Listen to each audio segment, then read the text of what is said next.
Assalamualaikum Bu Dwi. Waalaikumsalam. Apa kabar Ibu? Alhamdulillah baik Pak. Aduh, hari ini kelihatan cantik banget nih. Terima kasih, Pak. Sehat Ibu? Alhamdulillah sehat. Iya. Gimana Pak Simak sehat Pak? Alhamdulillah Bu, sehat. Cuma ada pilek dikit. Biasa Alhamdulillah, nih, ya. virus-virus ini kena ketularan teman dari Bu. Agak batuk pilek. Iya. Tapi nggak apa-apa Bu. Saya dengar mau praktek ini Bu ya, apa namanya, kucing ya? Iya, betul, Dari Pak. kemarin. Nah, bagaimana persiapannya Ibu? Saat ini persiapannya ya menyiapkan fisik, kemudian fisik dulu Pak. Kalau nggak sehat, Betul, aktivitas ini ya Pak. Terganggu Iya, ya, betul. iya. Baik. Ngomong-ngomong untuk penilaian coaching ini apakah sudah memahami atau belum, bisa dikatakan ini? Baik Bapak, tadi saya juga sudah mereview atau membaca terkait rubrik penilaian untuk coaching. Nanti ada sebelum pra coaching, kemudian saat coaching dan pasca coaching apa ya. Iya. Nah, baik. Mengenai coaching ini, kira-kira kompetensi apa itu yang ingin dicapai? Saya di proses coaching ini ingin kompetensi yang saya capai yaitu presence atau kehadiran penuh, kemudian mendengarkan aktif. Iya. Lalu saya juga ingin mengutarakan atau bisa menanyakan pertanyaan yang berbobot kepada Yang coaching. berbobot kepada coaching, bagus sekali Bu.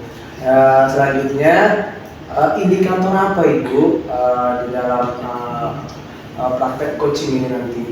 Indikator ketercapaian yang ingin saya wujudkan atau yang ingin saya capai, yang pertama saya bisa hadir secara penuh merespon merespon jawaban coach dengan memberikan pertanyaan-pertanyaan yang berbobot sesuai kata kunci yang sudah diutarakan oleh coach sehingga coach bisa menemukan solusi dari permasalahan yang dihadapi. Baik, bagus sekali Bu ya. Jadi semuanya sudah direncanakan, baik untuk penilaian sudah memahami, lanjut kompetensinya juga sudah yang akan diharapkan juga sudah memahami, selanjutnya juga indikatornya juga.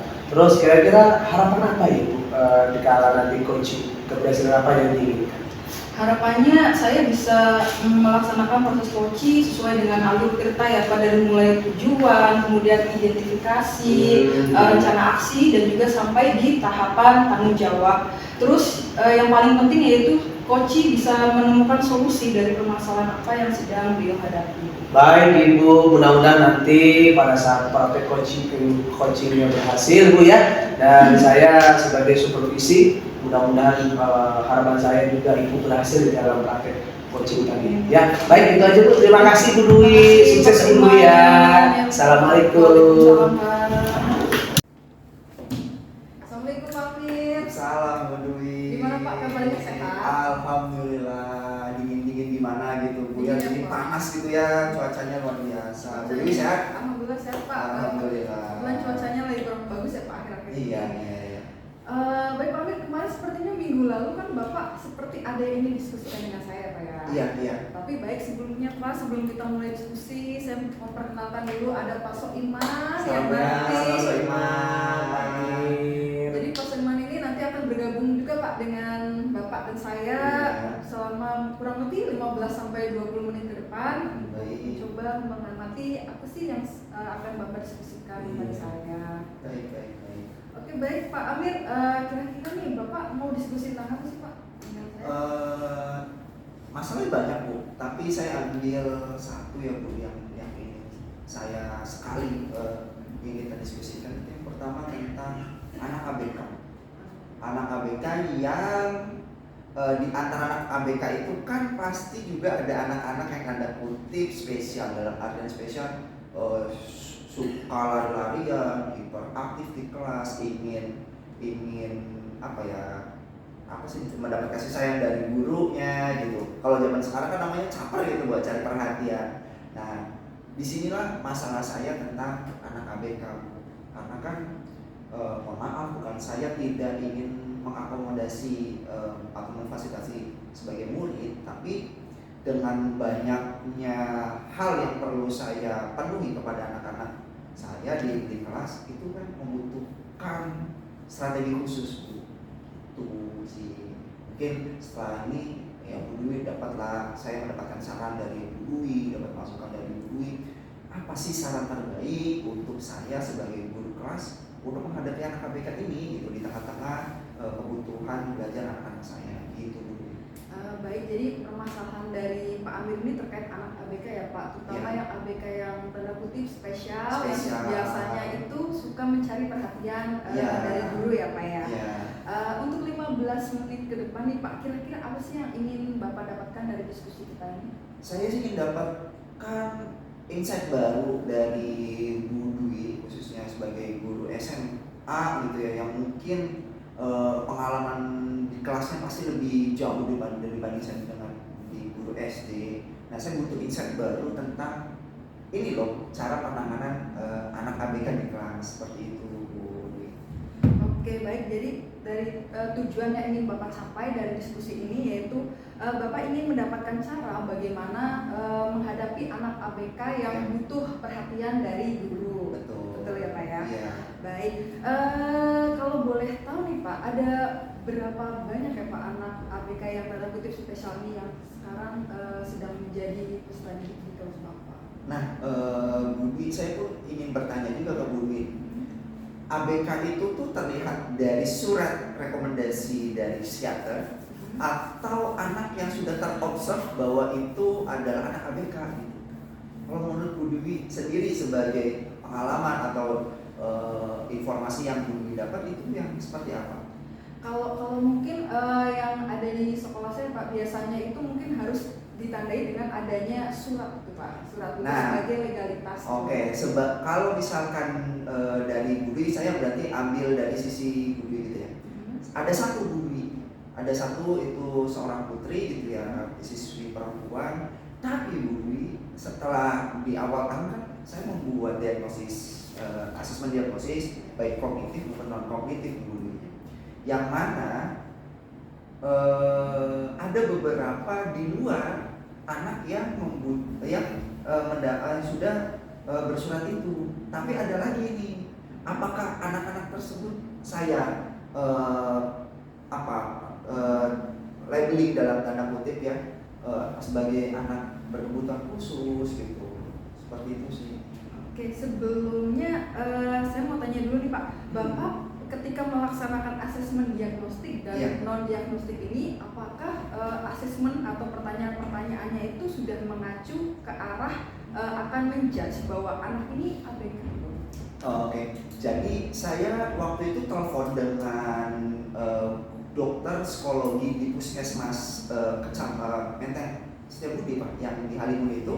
Saya teleponan, dok minta tolong bantuan saya biar mendapatkan asesmen yang mengarahkan ke titik itu gitu. Jadi saya mendapat rekomendasi asesmen seperti itu, yang mana nanti saya komunikasi lebih dengan yang terkait khususnya di dokter bidang psikologi di puskesmas itu.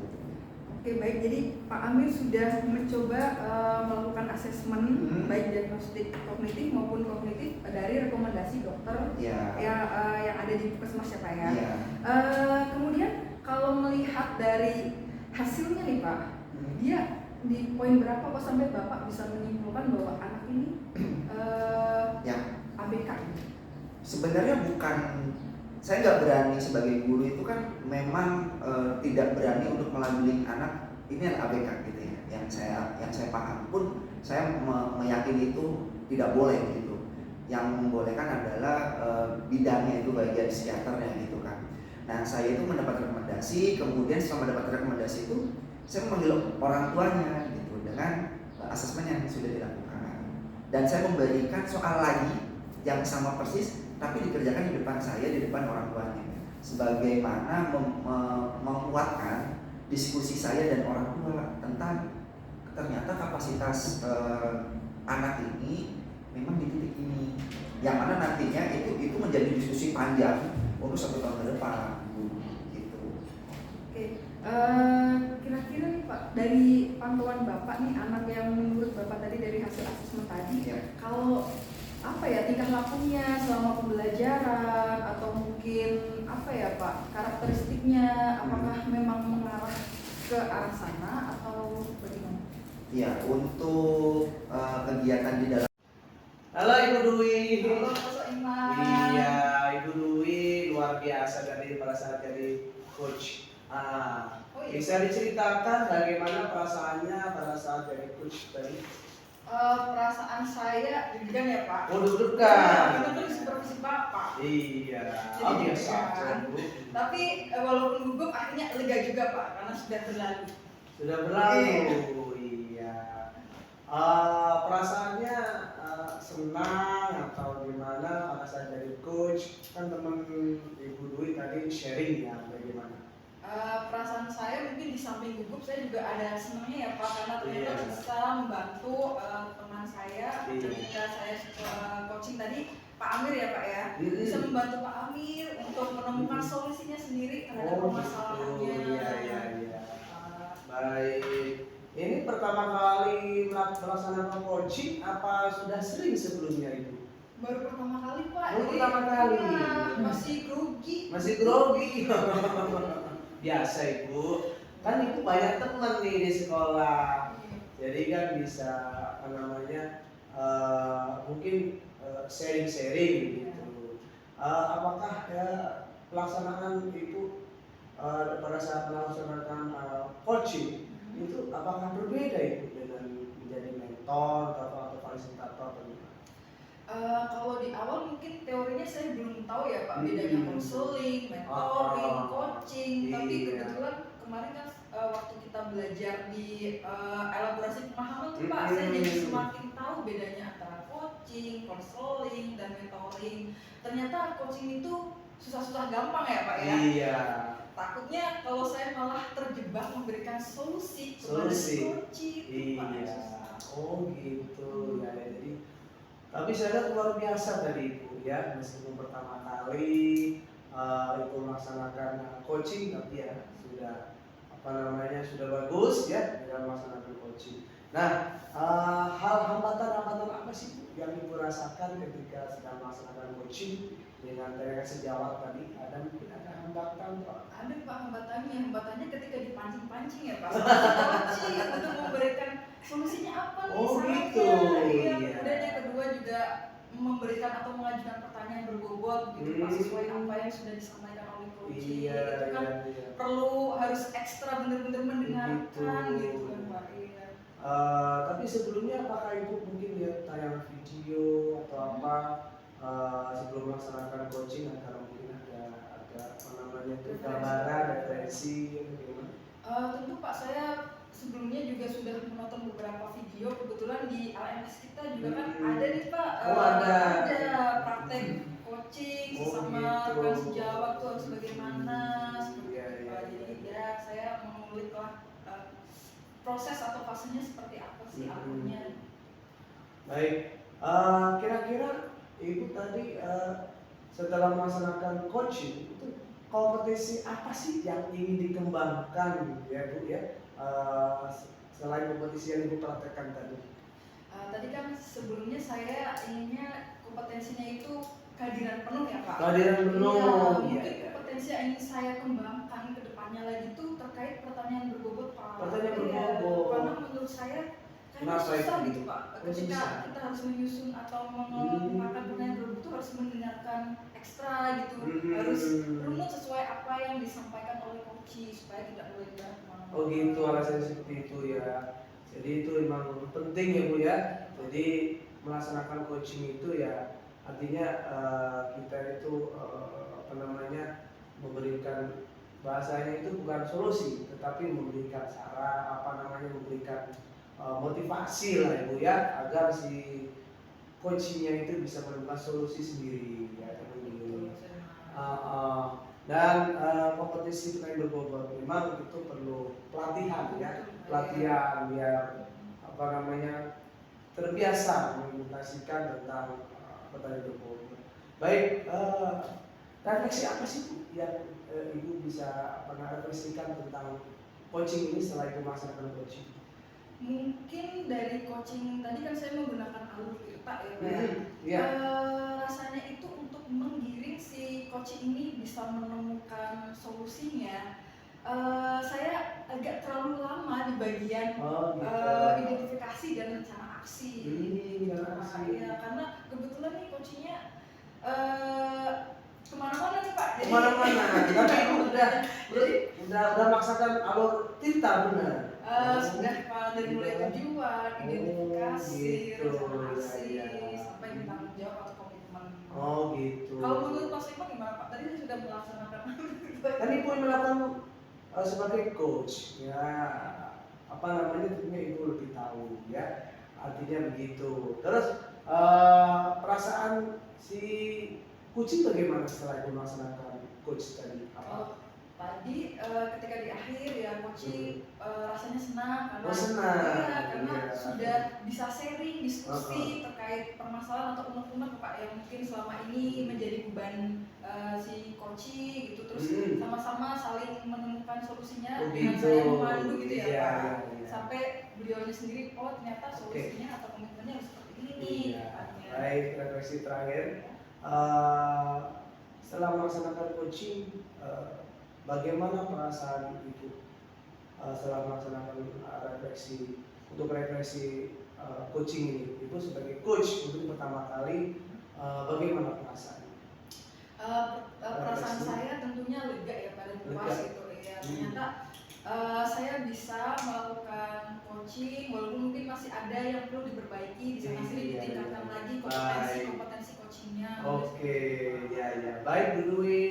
Baik. Ya, mudah-mudahan sukses ya. Amin. Menjadi coach buat rekan-rekan kerjanya, teman-temannya, agar sekolahnya tambah harmonis lagi ya.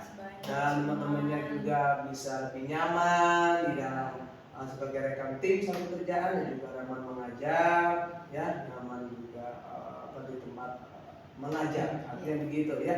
Dan mudah-mudahan sukses menjadi coach ya. Ya, saya rasa itu aja Ibu. Terima kasih banyak Mas Iman Sama-sama. untuk waktunya sudah mau mensupervisi saya. Iya, ya. Mudah-mudahan sukses selalu. Oke, Ibu. Terima kasih Bapak. Iya, sama-sama.